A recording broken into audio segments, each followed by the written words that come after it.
Ingeniero Misael González. Ingeniero en robótica, egresado del Instituto Politécnico Nacional con 8 años de experiencia en la industria HVAC&R. Ha llevado a cabo diversos estudios de emisiones equivalentes de CO2 y participado en diversos proyectos de ahorro energético para distintos fabricantes y usuarios finales en el norte de Latinoamérica. Actualmente se desempeña como ingeniero senior de aplicación en Copeland. Adelante, ingeniero. ¿Qué tal? Muy buen día. Muchas gracias por este espacio. Espero que esto sea de su agrado. El día de hoy vamos a hablar de soluciones que se han implementado en la industria, en aplicaciones comerciales.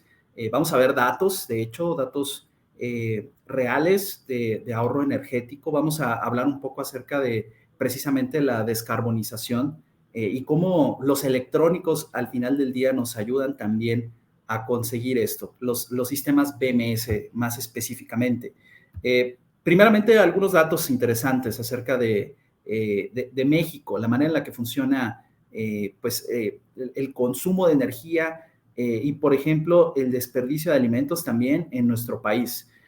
Primeramente, hablando de la energía, parecería que los edificios comerciales y los edificios industriales, residenciales, perdón, tal vez no tengan tanto impacto como la industria en el consumo energético, pero realmente revisando más a detalle los datos que tenemos de México, nos encontramos con que de hecho, si sumamos los edificios residenciales junto con los del sector comercial, estas instalaciones superan por un 11% el consumo de la industria en México. Estamos hablando de una cantidad muy grande de edificios comerciales. Es un consumo eléctrico que casi llega a los 68 terawatts hora al año. Estamos hablando de un consumo altísimo.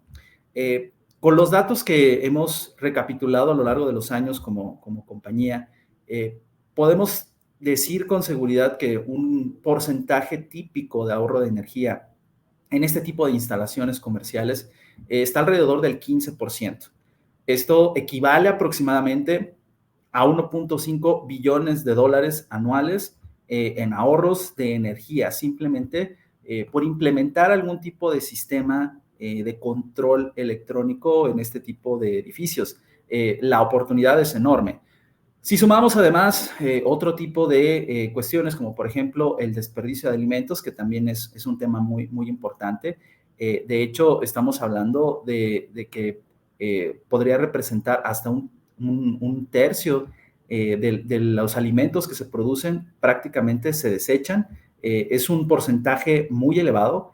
Y en América Latina, precisamente, el 8% de estas pérdidas de alimentos se generan durante el almacenamiento y el transporte, es decir, en el proceso de post cosecha, ¿vale? Y si consideramos que hasta el 50% de este desperdicio de alimentos se podría reducir, estamos hablando de aproximadamente $1 billón de nuevo, esto de manera anual. Entonces, son oportunidades bien interesantes, hablando en términos de monetarios, por supuesto, y también de lo que podemos hacer con este tipo de sistemas. También es importante que hablemos de las emisiones que se generan directamente en los sistemas de aire acondicionado dependiendo de los refrigerantes. Actualmente estamos viviendo precisamente pues, una época de cambios en donde los sistemas están migrando a refrigerantes de menor impacto ambiental, como por ejemplo el propano, o en el camino nos encontramos algunos refrigerantes ligeramente inflamables como el R32 o el R454B, por mencionar algunos. Aquí tenemos un ejemplo. Este es un ejemplo de un chiller de 15 toneladas y una unidad paquete de 10 toneladas en un clima de costa en México. Es necesario establecer en qué clima, en qué país, qué capacidades, todo esto para que realmente podamos obtener cuál es el resultado en términos de emisiones equivalentes de CO2. Lo que estamos viendo acá en color verde oscuro son las emisiones directas, es decir, las emitidas por el refrigerante en sí mismo al escaparse, al tener fugas en el equipo. Estas serían las emisiones directas equivalentes en toneladas de CO2. También esto es anual, ¿vale? Además, en verde claro tenemos todas las emisiones indirectas. Como pueden ver, el verde claro es mucho más predominante que el verde oscuro. Las emisiones indirectas, de hecho, provienen del consumo de energía, ¿vale? Entonces, en una unidad paquete, en un chiller, en un sistema de aire acondicionado, el consumo de energía es mucho más relevante en términos de emisiones que el refrigerante mismo. O sea, el cambio de refrigerante, por supuesto, es importante, genera una reducción en emisiones equivalentes de CO2, eso es indiscutible. Sin embargo, lo que realmente tiene impacto, lo que realmente hace que podamos reducir esas emisiones equivalentes es el consumo de energía, ¿vale? Aquí podemos ver algún ejemplo, por ejemplo, un chiller, tenemos un sistema con R410, por ejemplo, lo reducimos a R32, prácticamente estamos eliminando las emisiones directas. Con propano estaríamos eliminándola a una escala de 3 decimales, o sea, ya no alcanzamos a ver las emisiones directas que tendría este chiller, pero las emisiones indirectas siguen manteniéndose muy parecidas, ¿no? Esas casi no sufren cambio. Esa es la sombra que se ve detrás en color azul, es precisamente el consumo de energía de estos equipos. Ajá. Lo mismo con una unidad paquete. Y esto se debe a la baja carga de refrigerante que tienen este tipo de sistemas. Tienen unos cuantos kilogramos de refrigerante nada más. Esa es la razón por la que la energía es mucho, mucho más relevante para términos de emisiones. En México, ¿vale? Eso es importante en nuestro país, que tenemos un factor de equivalencia de emisiones en toneladas mucho mayor de lo que tendría, por ejemplo, un país como, por ejemplo, Costa Rica, que la mayoría de su energía se produce por medio de hidroeléctricas o por medios renovables. Entonces, ahí la energía no tendría tanto impacto en las emisiones equivalentes de CO2. Bueno, entonces se vuelve relevante utilizar algún sistema que haga más eficiente el funcionamiento de este tipo de equipos. Aquí les muestro qué es lo que sucede cuando implementamos un sistema enfocado en buscar un mantenimiento enfocado en beneficios, un mantenimiento que vaya más allá de simplemente responder a las fallas que nos vayamos encontrando, que ese sería el paso número uno o el nivel número uno, por así decirlo. Estamos hablando de un mantenimiento basado en fallas. Un mantenimiento basado en fallas simplemente aplica medidas correctivas conforme se van presentando problemas. Se detecta que algo no funciona, voy y lo reparo. Esta es una manera de hacerlo, definitivamente no es la más eficiente. Si queremos escalar un poco en esta manera de proceder, bueno, podemos llegar a un mantenimiento proactivo en el que pues tratamos de enfocar los recursos en los lugares correctos, en donde queremos anticiparnos a lo que va a suceder, queremos evitar que algo falle en lugar de simplemente repararlo. Acá tenemos ya, pues requerimos también un nivel más elevado de información, de datos, de análisis. Pero un nivel todavía mejor sería basarnos en beneficios. El mantenimiento basado en beneficios utiliza la información para buscar obtener algún beneficio económico de todos esos datos que se están recabando de los diferentes equipos que están conectados mediante electrónicos. La intención de esto es mejorar la eficiencia, alinear los objetivos corporativos que pueda llegar a tener una empresa o operativos con la parte financiera también, ¿vale? Es decir, yo implemento este sistema porque quiero obtener beneficios directamente, beneficios monetarios, operativos, etcétera, ¿vale? Esa es la intención de un mantenimiento basado en beneficios, que sería pues, realmente la manera más eficiente de implementar un BMS. A ver, además, pues los diferentes equipos de control para edificios tendrían que tener en cuenta que pueden funcionar para controlar grandes cantidades de estas instalaciones. Hay muchas veces en las que se necesita que una solución sea replicable, que sea replicable en diferentes instalaciones a lo largo de una gran región. No queremos que sea algo puntual, queremos que sea algo que suceda en muchas partes y queremos que sea precisamente replicable. Entonces tenemos que encontrar una manera de comunicar toda esa información y para eso es que utilizamos pues el análisis de datos o el business intelligence como tal, ¿vale? Entonces necesitamos obtener toda esa información y analizarla para que podamos escalarlo, ¿ok? Además que los sistemas tienen que ser controlables y adaptables en términos de que deben de poder adaptarse a las diferentes necesidades de cada instalación y también pues de cada usuario final, de cada cliente. Todos estos equipos electrónicos siempre deben de tener en cuenta pues una serie de factores que nosotros llamamos las 6 S. Eso quiere decir que tienen que ser sustentables, inteligentes, seguros, simples. Se les debe de poder dar servicio, eso es muy importante. O sea, si vamos a implementar un sistema de control, no puede ser algo extremadamente cerrado o complicado o a lo que no podamos reemplazarle partes o que sea muy difícil poderle darle servicio. Tiene que ser estable en términos de que debe ser algo completamente confiable, que no tenemos que estar pensando, oye, a ver a qué hora falla, a ver a qué hora se detiene, a ver a qué hora deja de emitir la información que necesitamos. No debe de ser así, ¿no? Esta es la base para poder implementar una solución que valga la pena. Además, se puede llevar mucho más allá. Este tipo de electrónicos que ahorita vamos a ver en un instante, también pueden ir de la mano con la parte comercial, con el e-commerce 4.0. Toda esta parte de sistemas basados en IoT o en ciencia de datos alimentan toda esta información para mejorar la experiencia de compra de los usuarios.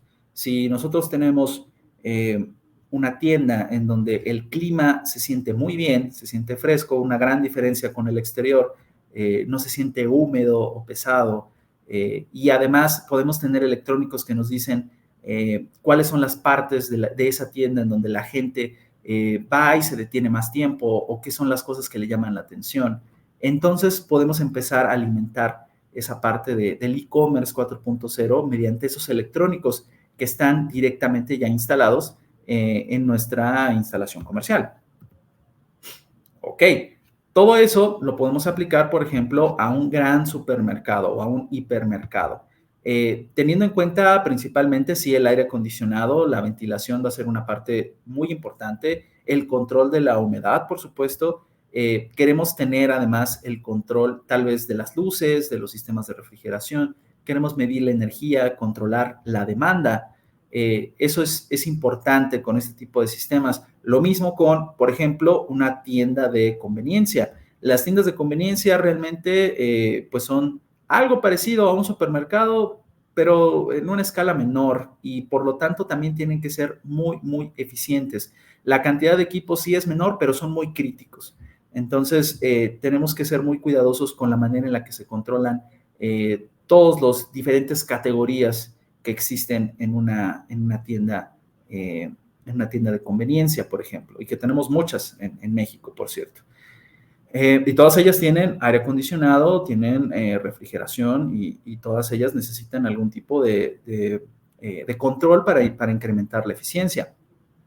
De todos estos sitios, además, estamos hablando de una gran cantidad, tanto de supermercados, como tiendas de conveniencia o cualquier otro tipo de instalación o edificio inteligente, poder recabar información hacia la nube mediante algún protocolo de información se vuelve indispensable. Tener la información solamente ahí en la tienda, en ese sistema aislado en un tablero, no nos va a permitir hacer mucho, ¿vale?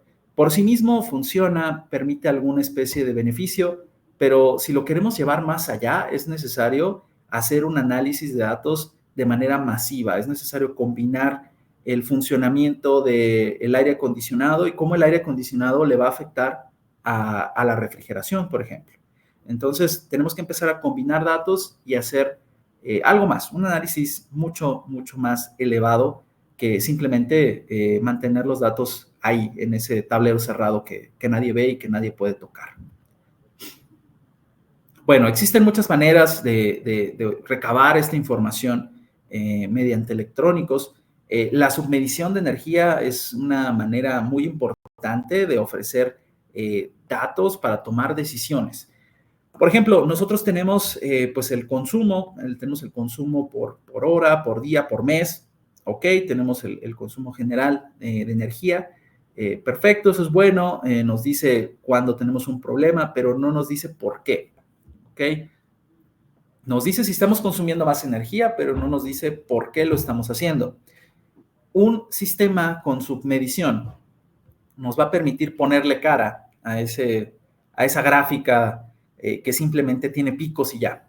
Vamos a decir, ok, realmente el problema es porque el aire acondicionado es el que estuvo consumiendo más energía y estuvo consumiendo más energía porque las unidades número tal y tal en tal región tienen falta de refrigerante, porque algún equipo está fuera de funcionamiento y eso hace que los demás trabajen durante más horas, o a lo mejor encienden todos al mismo tiempo y se generan grandes picos de corriente, etcétera. Toda esa información la vamos a poder obtener si tenemos un sistema de submedición. Vamos a poder generar esa inteligencia de datos. Esto es un dato real.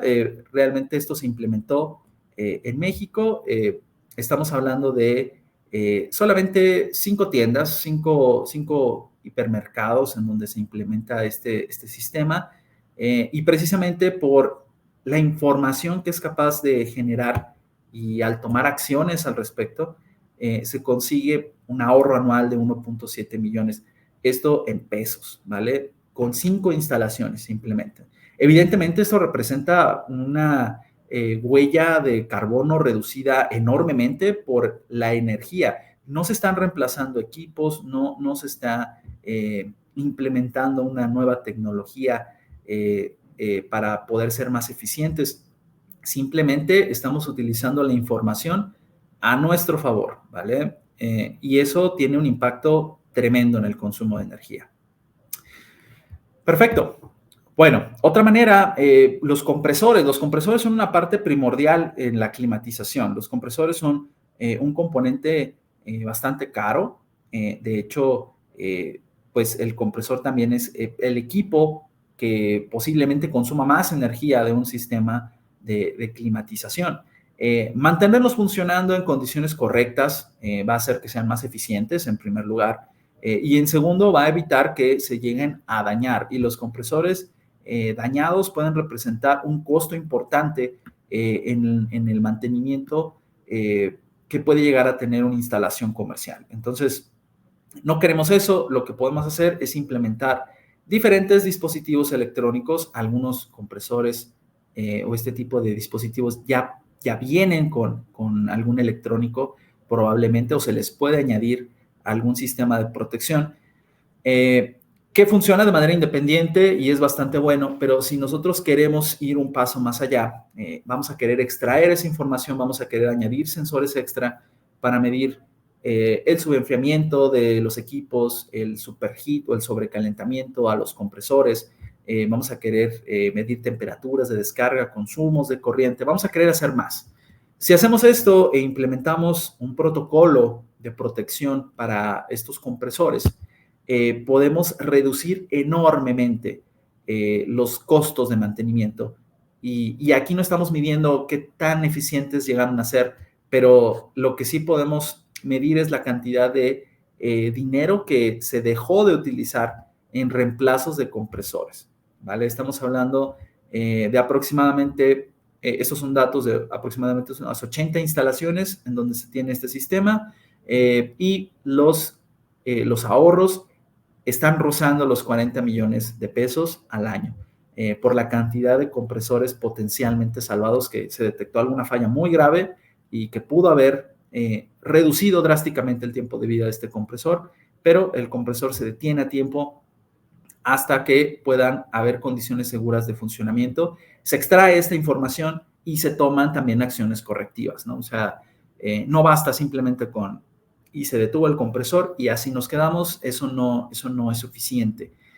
Tenemos que entender por qué sucedió, cuáles son las condiciones que hicieron que se generara esos factores de riesgo para el equipo y entonces tomar una decisión, ¿no? Eso nos permite tener ese mantenimiento enfocado en beneficios del que estábamos hablando. Ok. Además, prevenir fugas en los equipos es importante si estamos hablando tanto de un sistema de climatización como de refrigeración. Muchas veces de estos sistemas depende el estado de los alimentos, de que los alimentos se puedan conservar. sobre todo si es alguna planta de procesos, de maduración, por ejemplo, alguna cámara de refrigeración o de climatización. En estos casos, la detección de fugas es primordial para anticiparnos a una falla o a que un sistema completo se detenga del todo y que se traslade a una pérdida de alimentos como tal, un desperdicio de alimentos. Entonces, implementar un sistema que no solamente mida las fugas y las partículas que podemos detectar en el aire, esta es una parte del sistema, pero además queremos más, queremos los datos, queremos entender cómo se comporta el nivel de refrigerante en el recibidor, por ejemplo, y queremos enviar esa información a la nube y estar registrando cuál es el comportamiento del sistema para que un sistema en la nube basado con inteligencia artificial pueda entender cuál es el comportamiento de ese equipo y si detecta una desviación, anticiparse y decir, en este momento hay una fuga leve, hay una fuga moderada o hay una fuga grave. Esto simplemente basándonos en cómo funciona el sistema, en qué pasa cuando hay más demanda, cómo se comporta ese nivel de refrigerante en ese recibidor, cómo se comportan las temperaturas de inyección, de retorno. Tratar de entender el sistema como no puede hacerlo del todo un humano, o sí podría hacerlo, pero tendría que estar ahí viendo los datos todo el día, todo el tiempo, a todas horas. Un sistema de control inteligente puede hacerlo y puede anticiparse. Entonces, dependiendo, por supuesto, de lo que estemos guardando en esa cámara climática o de refrigeración o de congelación o de lo que sea, se pueden evitar grandes pérdidas por desperdicio de alimentos. Entonces, un punto muy importante también. Ok, el control de la humedad dentro de las instalaciones comerciales se vuelve muy importante porque todo lo que nosotros entendemos como agua en el aire, como humedad relativa, en realidad es una carga térmica. Es una carga térmica que tienen que abatir las unidades de aire acondicionado. Más allá de la carga térmica de las personas, de los autocontenidos que pueda haber, de los sistemas o equipos de refrigeración que existen en estas instalaciones, el agua que hay en el ambiente es una carga térmica tremenda. Entonces, en ciertas regiones en donde la humedad es muy elevada, donde hay muchas fuentes de humedad exteriores o incluso interiores por la misma operación de esa instalación comercial.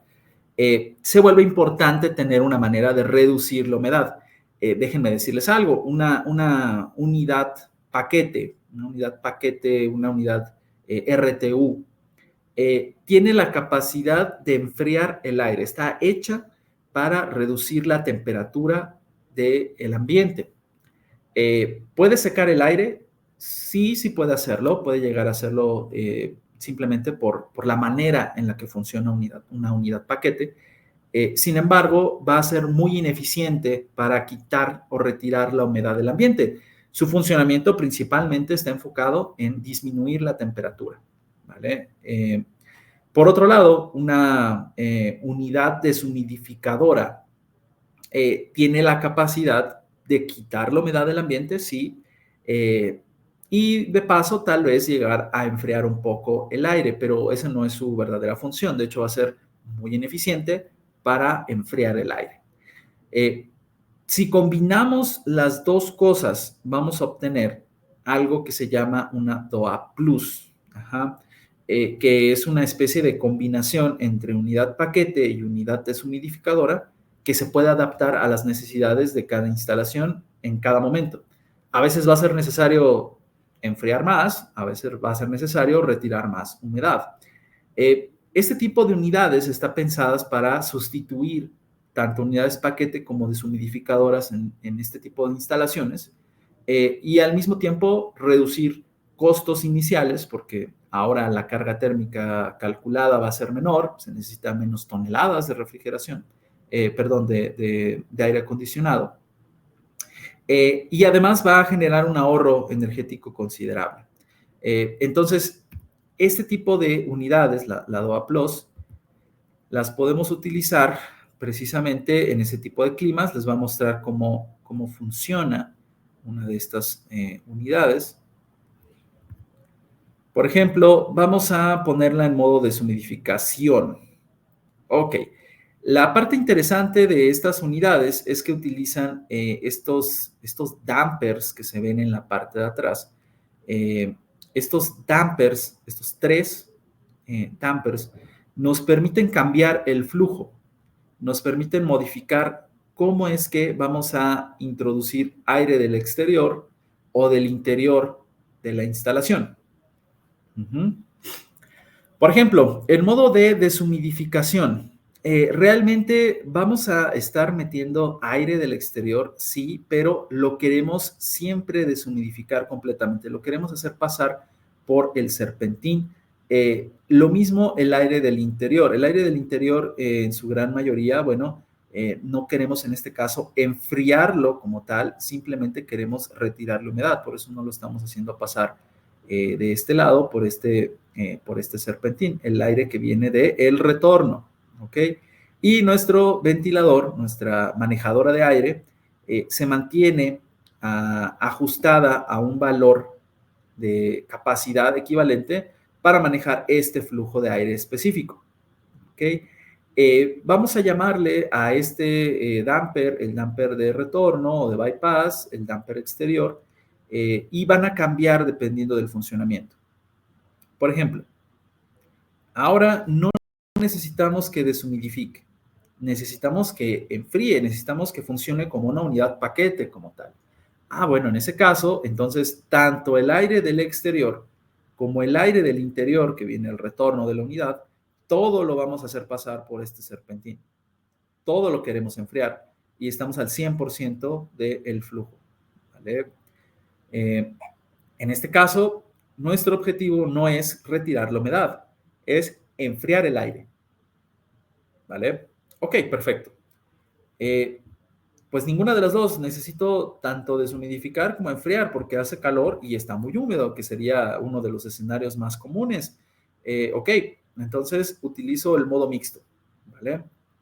En el modo mixto, yo puedo utilizar el serpentín para el aire exterior y también para una parte o un porcentaje del aire de retorno. Lo voy a hacer pasar por aquí, lo voy a enfriar y otro porcentaje lo voy a hacer pasar por el bypass. No voy a permitir que pase por el serpentín y voy a ajustar mi variador al 90% en este caso.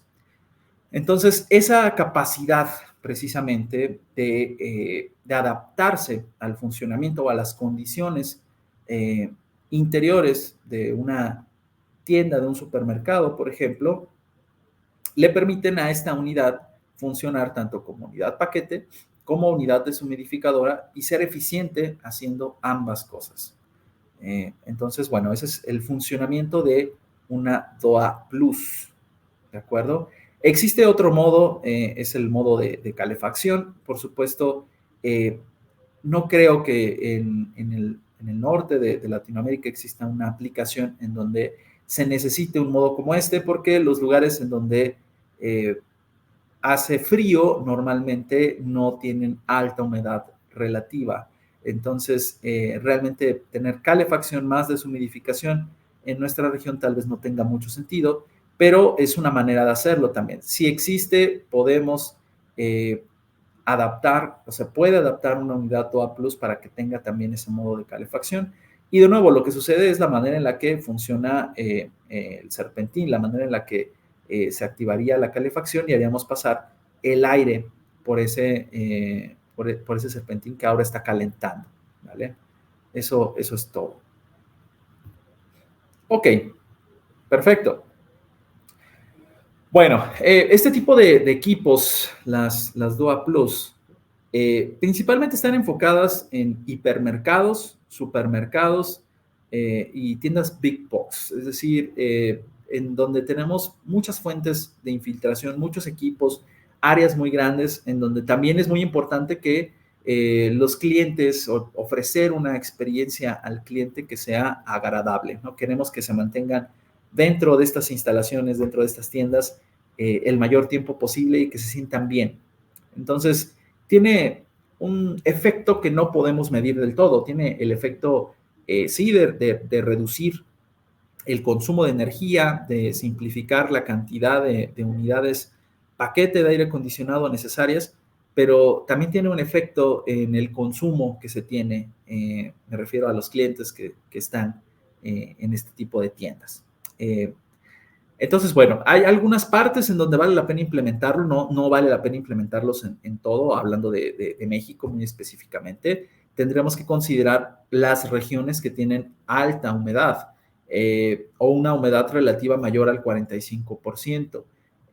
Existe una gran cantidad de zonas en donde puede funcionar, pero por ejemplo, el centro del país pues no es una de ellas, por ejemplo, ¿vale? La humedad relativa no es tan alta como para que merezca la pena una unidad de este estilo. Esto es lo que les mencionaba. Un ejemplo de aplicación. Aquí tenemos 11 unidades paquete de 25 toneladas y tenemos una unidad deshumidificadora de 30 toneladas. ¿Vale? Esta es la ingeniería que se realizó para calcular las cargas. Ok, el resultado es, se necesitan esta cantidad de toneladas de unidades paquete y de deshumidificación. Ok, perfecto. Podemos eliminar 4 unidades y la deshumidificadora y reemplazarlas por 2 DOA Plus de 30 toneladas. Si hacemos las cuentas, pues realmente ahora tenemos menos toneladas de las que teníamos antes. La reducción en necesidad de toneladas de enfriamiento se reduce aproximadamente un 23%. Si además tenemos en cuenta que se va a reducir el peso que va a tener el techo de esta instalación, si estamos hablando de una instalación nueva, de un proyecto nuevo, pues incluso se puede cambiar un poco la estructura o la arquitectura, el uso de los materiales y reducir los costos de construcción, porque ahora vamos a tener 40% menos peso en ese techo, ¿vale? Y bueno, por supuesto, el consumo energético que nos va a dar a lo largo del año también es importante. Entonces, tenemos la reducción en el coste inicial por instalar menos unidades, por la reducción de peso, y además, pues el consumo energético que vamos a reducir considerablemente a lo largo del año al retirar esa enorme carga térmica que es la humedad. Que se traduce en grandes reducciones de emisiones equivalentes de CO2, por supuesto. Ok, bueno, hay un estudio que respalda esta tecnología muy específicamente. Este estudio fue realizado por este laboratorio que se llama el NREL, que precisamente analizó diferentes tecnologías en diferentes climas y los comparó para entender cuáles eran los que ofrecían pues, más beneficios o mayores reducciones en los consumos de energía.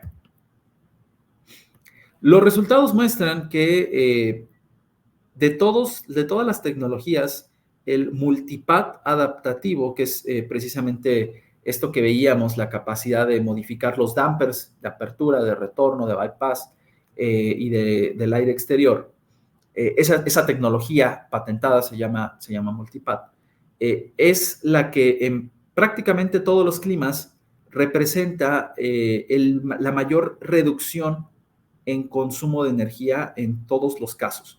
Lo estamos comparando acá contra deshumidificadores directamente, contra otras tecnologías como por ejemplo unidades deshumidificadoras de desecante sólido o de desecante líquido, etcétera. Son diferentes tecnologías de deshumidificación que existen y en todos los casos la ganadora es el multipad, ¿vale? Acá 35% de reducción, 33, 30%, 33, entre 35 y 33% de reducción en todas las zonas climáticas en las que se probaron las diferentes tecnologías. Entonces, definitivamente es una tecnología interesante, es un aliado en la reducción tanto de energía como de emisiones de carbono.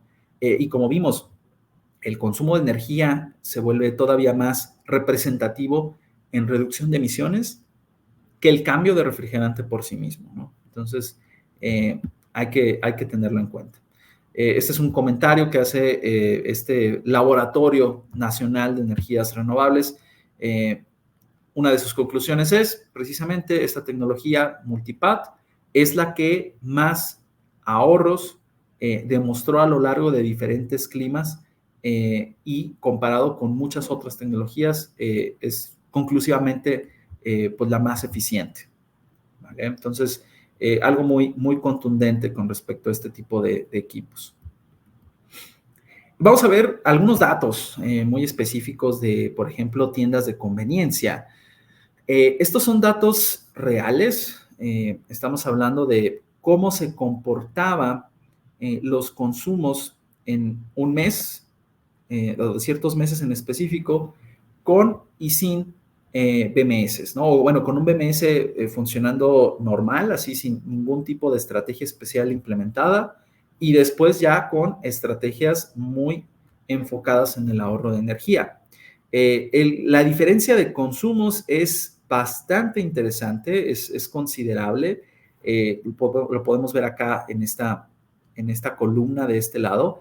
Y como pueden ver, un dato bien, bien interesante es que precisamente en los meses más calurosos, en mayo, en junio, es precisamente cuando el ahorro de energía es mucho mayor. Es decir, es en estos casos cuando unas unidades sin optimización, cuando el aire acondicionado y la refrigeración y todos los equipos que hay en una tienda de conveniencia, en un formato pequeño comercial, pues tienen más impacto, ¿no? Es ahí cuando más necesitamos de estrategias de ahorro de energía.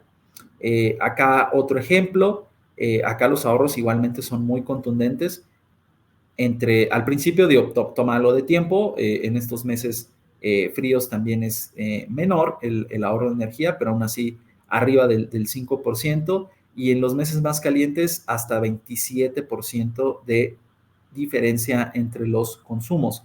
Línea roja contra línea azul. Entonces, la reducción es enorme, es tremenda. Y considerando que cada año, de hecho, pues aumenta más la temperatura, la tendencia debería de ser al revés, ¿no? Debería de consumir cada vez más por el aumento promedio de las temperaturas que tenemos en nuestro país. Pero no es el caso, es todo lo contrario. Con un buen equipo de control, con buenas estrategias de control, se puede reducir enormemente esos consumos de los equipos. Esto que estamos viendo es de un formato más grande, es de un hipermercado. Como pueden ver, digo, entre otros datos interesantes, tenemos que es la distribución de consumos de energía en diferentes categorías. Pueden ver que un 28% está representado por los sistemas de aire acondicionado o de acondicionamiento. La iluminación un 13%, algunos otros equipos entre aproximadamente 19% y 40% la refrigeración como tal. Estamos hablando de que se consiguieron ahorros, en este caso, con y sin un BMS. Esto es por día, o sea, parece no mucho, pero pasar de $5 a $4 por día es un montón, ¿vale? Esos 3.7 kilowatts por día se pueden transformar en muchísimo dinero al año. O sea, acá a lo mejor no se ven tan impresionantes los números, pero consideren que esto se va a multiplicar por un montón de instalaciones, por un montón de días, y que va a ser muy variable, ¿no? Pero la intención es mantener un ahorro constante. En este caso, por ejemplo, pues el ahorro al mes es de aproximadamente un 6.55%, muy específicamente en este caso, para ese mes. Podría ser más, estamos hablando de un octubre 2022 contra un octubre 2023.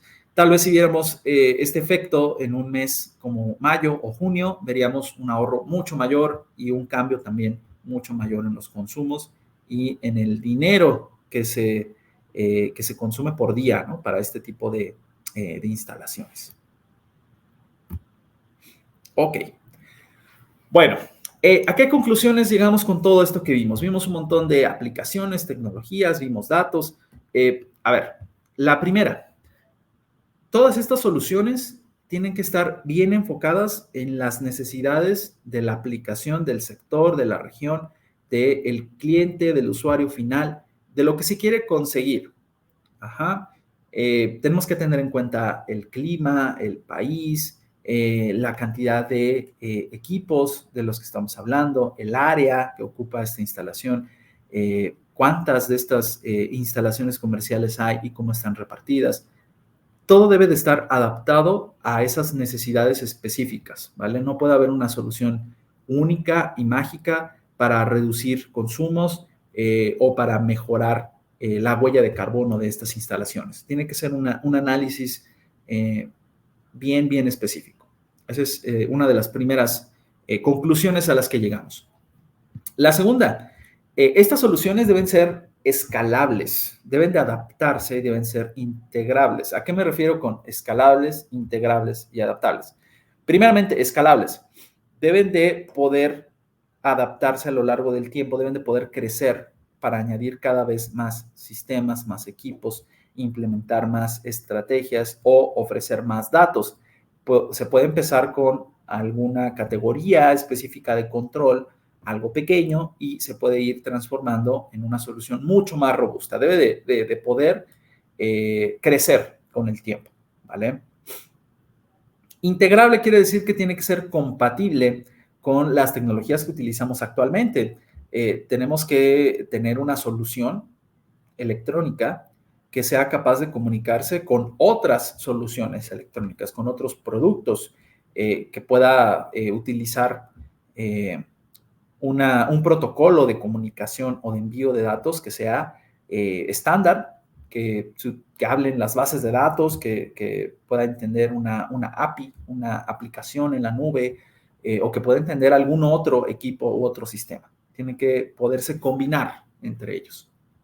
La tercera, tienen que ser adaptables. Tenemos que poder tener la inteligencia suficiente en estos equipos como para que puedan adaptarse al día a día, ir cambiando, modificando las estrategias para que de verdad sean eficientes. No puede ser algo fijo, que simplemente funcione de una manera y que funcione así todos los días, todo el tiempo, todo el año. No puede ser de esa manera. Entonces, es muy importante que estas soluciones tengan estas tres características. Y la última, y probablemente la más importante de todas, no nos sirve de nada tener solamente datos y no hacer nada con ellos. Tener datos y saber no va a transformarse en una mejora operativa, en una reducción de consumos, si no se toman acciones, si no se implementa alguna estrategia con esos datos que estamos obteniendo.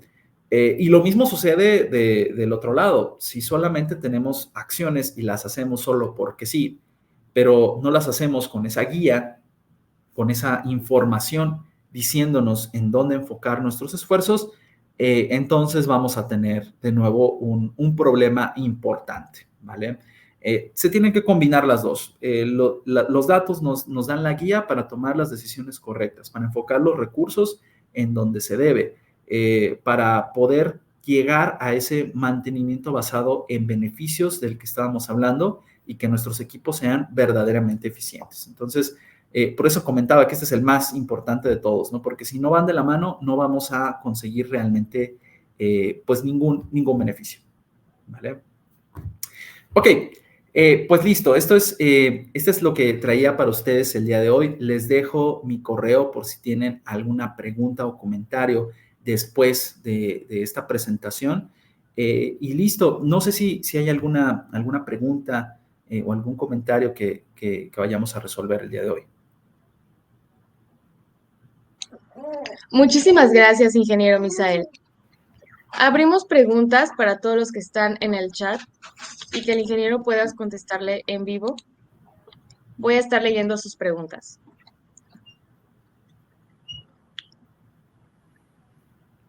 Por aquí nos pregunta Alan Mendoza. ¿Cuáles son los desafíos más comunes que enfrentan los operadores de sistema HVAC en el uso de compresores tradicionales para optimizar el consumo energético? ¿Y cómo pueden los compresores de alta eficiencia contribuir a superar estas barreras? Sí, bueno, a ver, los operadores normalmente se enfrentan principalmente a saber cómo diagnosticar qué es lo que está sucediendo. Si una unidad de repente pues, no da la eficiencia que estábamos buscando, saber exactamente qué es lo que está sucediendo se vuelve pues todo un diagnóstico médico para ese equipo.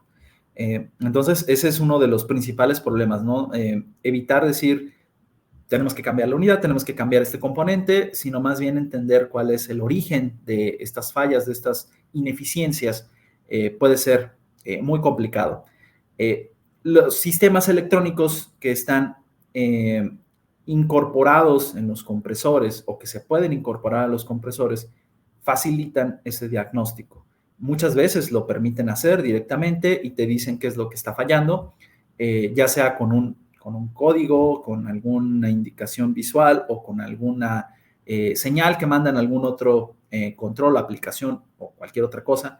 Y a partir de ahí, pues ya se puede tener una idea de qué es lo que está sucediendo. Ya te puede decir, oye, pues a lo mejor aquí le hace falta refrigerante, a lo mejor aquí este sensor, que es el que controla la operación de todo el equipo, no funciona y por eso pues, está fijo, funcionando al máximo todo el tiempo, etcétera, ¿no? O sea, esos electrónicos ya incorporados facilitan mucho las cosas y también hay aplicaciones móviles que te ofrecen un diagnóstico para el compresor como tal. Digo, hablando muy específicamente de Copeland, se llama Copeland Móvil, escaneas la etiqueta del compresor y hay una parte de diagnósticos donde tú le pones, te pide ciertos datos, te hace algunas preguntas y te dice qué es lo que puede estar sucediendo. Entonces, eso facilita bastante el trabajo de diagnosticar un equipo. Muchas gracias, ingeniero. Por acá nos pregunta Víctor Aguirre. ¿Qué beneficios específicos ofrecen los compresores de velocidad variable en la reducción de consumo energético en aplicaciones comerciales? ¿Y en qué tipos de entornos comerciales se observan los mayores ahorros? La velocidad variable es una tecnología muy, muy potente para reducir emisiones, pero debe de utilizarse de la manera correcta o si no sería un desperdicio.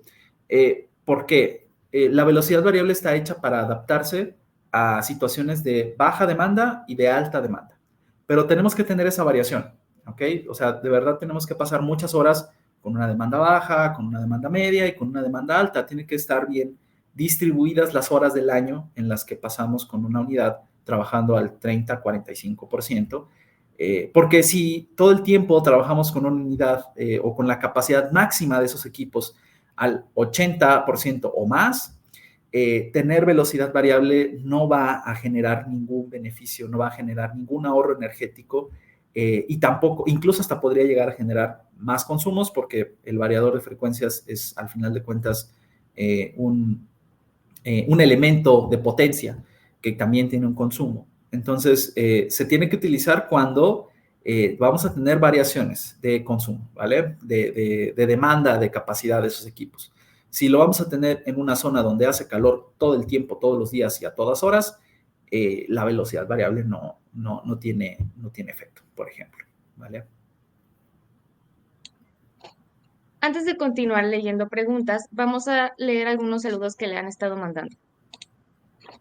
Saludos desde Colima, México, Rafael Barreda Alvarado. También nos saluda Julio César Bustamante. Lo saluda Héctor José Barbosa desde Colombia. Nos saluda Cristian Israel desde Baja California.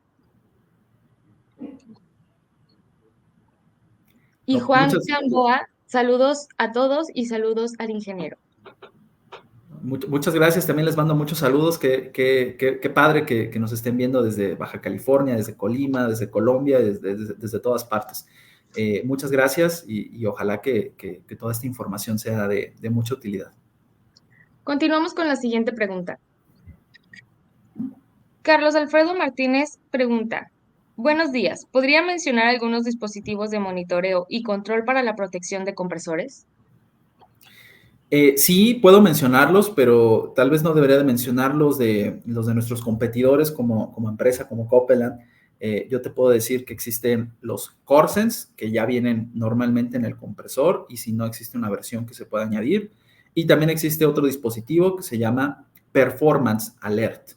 Y estos también son muy pequeños, son muy compactos y se pueden añadir por compresor y pues pueden ir ahí atornillados en el panel de control o en donde están las tarjetas de control del equipo. Esos son algunos componentes. La siguiente pregunta. Carlos Orozco pregunta, ¿qué papel juega el mantenimiento predictivo en la vida útil y eficiencia de los compresores en instalaciones comerciales? ¿Y qué tecnologías están disponibles para facilitar un mantenimiento más eficiente? Es enorme el papel que juega el mantenimiento predictivo. Un compresor puede durar 10, 15 años. Ha habido compresores que lo sacan de la unidad y tiene 20 años y le celebran su aniversario y ya sale con todo el desgaste de 20 años de funcionamiento, con la etiqueta ya toda destruida, pero el compresor funcionando, ¿no? O sea, lo sacan porque es de R22 o de algún otro refrigerante que ya queremos reemplazar y en ese momento se jubila el compresor. Un compresor puede durar esa cantidad de tiempo o puede durar 1 hora o 5 minutos o 1 año o 2 meses, dependiendo de cómo lo tratemos. Entonces, ese es el impacto que puede llegar a tener así muy rápidamente el mantenimiento, ¿no? O sea, puede durar 5 minutos o 20 años. ¿Qué es lo que queremos en cuanto a costos de mantenimiento, ¿no? Y no solo eso, puede que dure 5 años, pero puede que durante esos 5 años el consumo de corriente de ese compresor sea 20 o 15% mayor de lo que debería, porque funciona en condiciones muy malas en las que no debería de estarlo haciendo, ¿no? Entonces, pues a lo mejor va a durar 1 año, es terrible, pero bueno, durante 1 año funcionó, pero lo hizo muy mal. De hecho, consumió muchísima energía durante todo ese tiempo y no debería de haberlo hecho. Para eso existen pues, todos estos electrónicos de los que estamos hablando, todos estos, el CoreSense, el Performance Alert, sensores que van conectados a los controladores de la instalación o del edificio y que nos dicen qué es lo que está pasando, nos dan un histórico de cómo se han comportado las cosas, que nos pueden decir aquí hay un problema, hay que arreglarlo antes de que continúe. Y a lo mejor ese compresor que iba a durar 1 año, pues ahora va a durar 10 o 15 o más, ¿vale? Ese es el impacto que tiene. Y para cerrar esta ronda de preguntas, nos comenta Julio César, ¿qué recomendaciones puede ofrecer nuestra marca para identificar el momento adecuado de sustituir compresores antiguos por modelos de alta eficiencia y cómo esto afecta el retorno de inversión en proyectos de climatización comercial? Bueno, esa es una pregunta bastante complicada en términos de que son muchos factores los que están involucrados ahí. Evidentemente, uno de los factores que impulsan el cambio de compresores en este momento, pues es la disponibilidad de los refrigerantes y de los equipos nuevos. Ese es uno de los factores, definitivamente. Pero si un equipo funciona bien, pues no hay tanta necesidad o tanta prisa de realmente cambiarlo. O sea, si un sistema no tiene fugas, si un sistema no necesita piezas, de estarle cambiando elementos constantemente, pues realmente, incluso en términos de el medio ambiente y de emisiones de CO2, valga la pena conservarlo, porque estamos hablando de que no se necesita tirar o destruir para fabricar un equipo nuevo, aunque tenga un componente más nuevo o un mejor refrigerante, ¿no? O sea, si algo está funcionando bien y es eficiente, no vale la pena simplemente reemplazarlo por vejez, ¿no? Ahora, ¿cuáles son esos indicadores que pueden mostrarnos que un equipo ya no está funcionando del todo? El consumo de corriente del compresor como tal, ese es un muy buen indicador. Hay aplicaciones como estas que yo les comentaba, como Copeland Móvil, es una aplicación para el teléfono y para la computadora.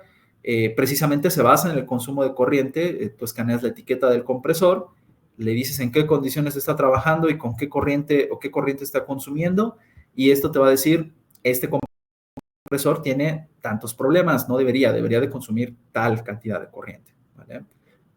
Ahora, para descartar que eso no esté sucediendo solo en ese momento, es importante tener algún sistema de monitoreo que te muestre cuál ha sido el historial de consumo de ese componente o de esa unidad. Y con eso entonces ya puedes decidir, bueno, esta unidad, aún en condiciones óptimas, tiene ya un consumo elevado, mayor del que debería o del que el fabricante indica, entonces probablemente pues ya tiene algún daño mecánico interno, a lo mejor ya tiene una pérdida de eficiencia volumétrica, pues ya vale la pena cambiarlo, ¿no? Ahí ya se puede empezar a hacer ese análisis de costo-beneficio a largo plazo, ¿no? Y a lo mejor ahora sí optar por algún componente o algún equipo, pues ya pensado para el futuro, ¿no? Con regulación, con modulación, con algún refrigerante de menor impacto ambiental, etcétera. Muchísimas gracias, ingeniero. Acá nos están saludando. Mario Pozas dice, hola, buen día, gracias por la información. Buenos días, mi nombre es Jaime Alberto Manuel, saludos desde Monterrey, México. Fernán Cortés, buen día a todos, saludos desde Honduras. También nos escuchan desde Tlaxcala, Luis Ángel Zamora. Y saludos desde Nicaragua, de Marlon Rolando. Saludos a todos, muchas gracias por escucharnos. Muchas gracias a todos. Ingeniero Misael, ¿gusta decir algunas palabras o quiere cerrar con algo su conferencia? No, simplemente agradecerles a todos la atención. Vimos muchas cosas, muchos datos, muchos casos diferentes. Entonces, si pusieron atención a este punto, muchas gracias. De verdad, gracias también a Puntual Media por el foro, por el espacio. Y estamos en contacto. Por favor, escríbanme si tienen alguna pregunta y quedo a sus órdenes. Muchísimas gracias, ingeniero. Hasta luego.